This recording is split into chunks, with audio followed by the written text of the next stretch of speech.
नमस्कार दोस्तों, मैं हूं निरंजन कृष्णा और आप देख रहे हैं सब पर नजर।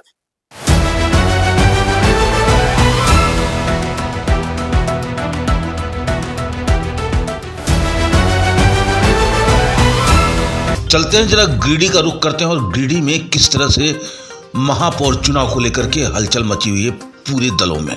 अपने प्रत्याशी को जिताने के लिए बड़े बड़े दिग्गज नेता को बुला करके समर्थन दिलाने का प्रयास किया जा रहा है। गोड्डा के पूर्व विधायक अमित मंडल का हुआ गिरिडीह में आगमन। आइए देखते हैं गिरिडीह झारखंड से गौतम कुमार की खास रिपोर्ट। गिरिडीह के होटल इंटरनेशनल गैली में भाजपा का एक प्रेस वार्ता हुई। इस प्रेस वार्ता में गोड्डा के पूर्व विधायक अमित मंडल के साथ गिरिडीह जिला अध्यक्ष रंजीत राय, साथ ही मधुपुर के पूर्व विधायक राज परिवार मौजूद थे। इस प्रेस वार्ता में गोड्डा के पूर्व विधायक अमित मंडल ने वर्तमान सरकार पर कई गंभीर आरोप लगाते हुए उन्होंने कहा कि वर्तमान समय में बच्चा चोर का गिरोह सक्रिय है जो पूरे झारखंड में फैला हुआ है। इसको लेकर के सरकार भी सुस्त पड़ी है। साथ ही विकास की अगर बात करें तो एक मैया सम्मान के पैसे को पूर्ण करने के लिए कई योजनाएं बंद करने पड़े हैं। नियमों को ताक पर रख करके अधिकारी लूट खसोट में समय दे रहे हैं। 15वीं वित्त की बात करें तो उन्होंने सरकार पर सीधा कहा कि यूटिलाइजेशन सर्टिफिकेट 15वीं वित्त का पैसा नहीं भेजने के कारण 16वीं वित्त का पैसा पूरी रुका हुआ है और सरकार कहती है कि केंद्र पैसा नहीं दे रहा है।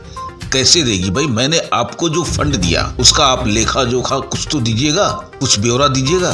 जाहिर सी बात है दोषारोपण का दौर लगातार जारी है। आइए देखते हैं कि अमित कुमार मंडल जी ने क्या कुछ कहा अपने मुखार बिंदु से।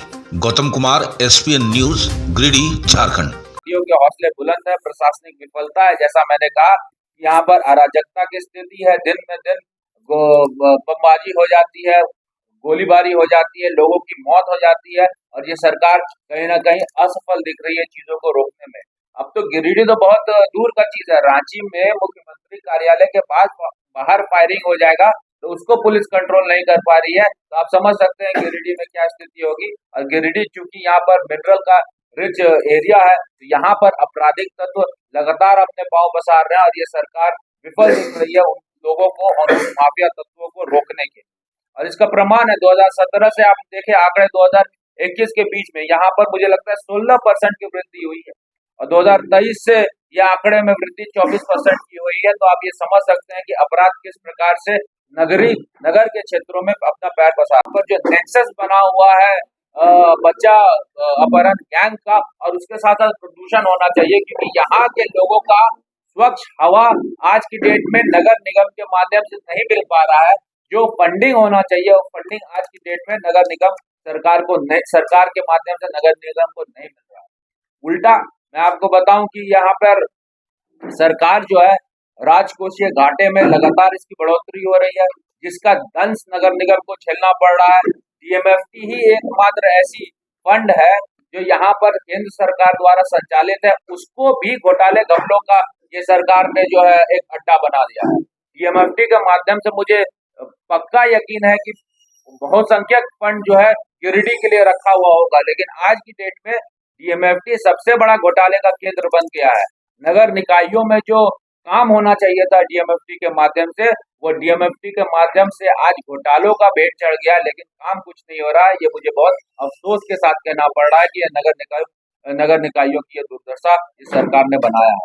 ऊर्जा विभाग में 160 करोड़ का एफडी हो गया है और मुझे ऐसा लगता है कि एफडी गायब हो गया है 160 करोड़ का, और मुझे ऐसा लगता है कि आने वाले समय में जब बिजली कटौती होगी तो आपको फिर पता चलेगा कि 160 करोड़ का एफडी जो गायब हो गया है वो सरकार ने अपने पॉकेट में डकारा है और उस समय आप त्राहिमाम मचाएंगे, बिजली की समस्या होगी, तब आपको पता चलेगा कि आखिर कनेक्शन कहाँ है। इतने एक बात और महत्वपूर्ण है कि 15वें वित्त का पैसा तो आया, जो 15वें वित्त का पैसा नगर निकायों में काम के लिए आया, लेकिन यूटिलाइजेशन सर्टिफिकेट सरकार ने नहीं भेजा।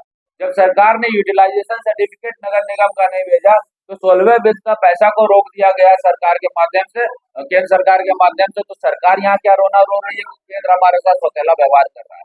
अब आप बताइए कि लूट खसोट की आजादी तो सरकार, केंद्र सरकार राज्य सरकार को नहीं दे सकती है। यदि यूटिलाइजेशन सर्टिफिकेट आप देते तो आपको इसका पैसा मिलता, लेकिन दुख के साथ मुझे कहना पड़ रहा है जो सरकार की कार्यशैली है, उसके कारण 16वें वित्त का पैसा आज की डेट में अटक गया है। मैया सम्मान में सरकार का फोकस है, लेकिन मैया सम्मान के साथ साथ अन्य योजनाओं के लिए पैसा कैसे आएगा, ये सरकार उसको बताने में सक्षम नहीं दिख रही है। मुझे पूरा यकीन है और मैं दावे के साथ कह सकता हूँ कि यहाँ पर जो PMAY आवास योजना का आया होगा, मकान बना होगा, आज भी हजारों हजार लोगों का जो है मकान का जो किस्त बचा हुआ है वो भी पेंडिंग होगा। हजारों हजार लोगों का मकान का किस्त पेंडिंग होगा, क्योंकि ये सरकार को जो पैसा देना था PMAY के लिए, जो राज्य की कोष से होता है, वो सरकार उसका बंदरबाट कर दिया और सरकार ने उसको डाइवर्ट करके मैया सम्मान की तरफ दिया। इसीलिए मैया सम्मान भी चलना चाहिए और जो नगर निकाय है उनको उसका हक भी मिलना चाहिए। कहीं ना कहीं वो बैलेंस जो है समन्वय स्थापित करने में ये सरकार नाकाम रही है। वैसे ही स्लम एरिया में जो राशन है वो आज चोरी हो रहा है, लेकिन उसका कोई ओनरशिप सरकार के पास नहीं है। अभी चावल चाहिए, दाल चाहिए, सब में कटौती हो रहा है, चाहे आप शहरी क्षेत्र में देखें या ग्रामीण क्षेत्र में देखें। अब क्योंकि शहरी क्षेत्रों में सबसे ज्यादा प्रभावित गरीब लोग होते हैं, इसीलिए गरीब वोटर, जो स्लम एरिया के वोटर हैं, जो लाल कार्डधारी है, उनको ये सोचने की समझने की जरूरत है कि ये सरकार आपका अनाज काट रही है। तो इस हिसाब से वैसे लोग जो JMM कांग्रेस राज्य समर्थित प्रत्याशी है, उनको सिरे से नकारना चाहिए। ये मैं जनता को अपील करना चाहता हूँ।